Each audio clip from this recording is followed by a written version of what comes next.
शासकीय आरोग्य यंत्रणा कशा पद्धतीने रुग्णांच्या जीवाशी खेळतात याचाच दाखला देणारी धक्कादायक प्रकरण पुण्यामधून समोर आलंय। पुणे जिल्ह्यात एकाच दिवशी एका डॉक्टरने कुटुंब नियोजनाच्या तब्बल 97 शस्त्रक्रिया केल्याचं उघडकीस आलंय। घाईघाईने शस्त्रक्रिया करण्याच्या प्रयत्नात एका महिलेचा मृत्यू झाल्यानंतर हा प्रकार समोर आलाय। दौंड तालुक्यातील खोर येथील एका विवाहित महिलेचा कुटुंब नियोजन शस्त्रक्रियानंतर अतिरक्तस्राव होऊन मृत्यू झाल्याची धक्कादायक घटना घडली आहे।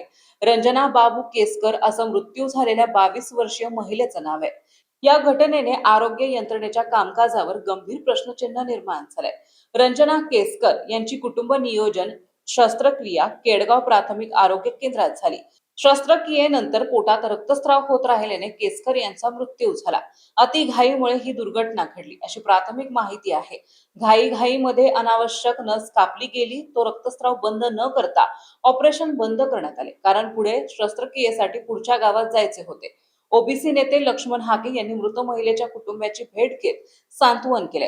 हाके यांनी आरोग्य प्रशासनावर गंभीर आरोप केले आहेत। एका दिवसात तब्बल 97 कुटुंब नियोजन शस्त्रक्रिया केल्या गेल्या, हा प्रकार अत्यंत धक्कादायक आहे। अशा परिस्थितीत प्रशासनाचा सत्कार करावा की चौकशी करावी असा प्रश्न आम्हाला पडला आहे, असे हाके यांनी म्हटलंय।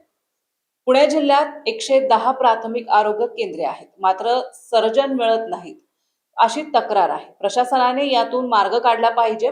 पुणे जिल्ह्यात एकही सर्जन नाही। डॉक्टर अनिल कदम गेली 2 वर्ष साताऱ्यातून येऊन अशा होलसेल सर्जरी करत आहेत।